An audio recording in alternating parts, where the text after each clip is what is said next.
ሁላችሁም በሰፈራችሁት ቁና እየተሰፈራችሁ ነው።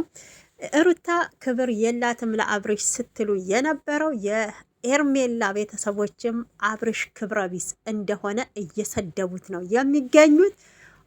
ነው ሩታዬ ጀግናዋ፣ አንቺ በእውነት ትችያለሽ፣ የልዑልዬ እናት ማለት ነው፣ የሚዲያው መሪ ሂጂበት።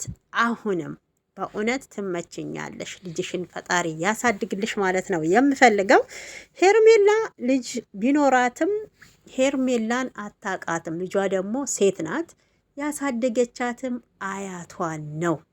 ስለዚህ እኔ ባገኛት ሄርሜላን በጥርሴ ራሱ አለቃትም ብሏል። እሳት ጎርሶ እሳት ለብሶ ነው የመጣው የሄርሜላ አጎት።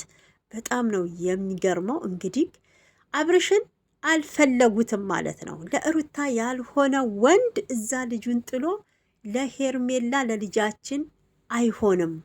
በዚህ ልክ አይደለም። ክብራችንን አሳጥታለች።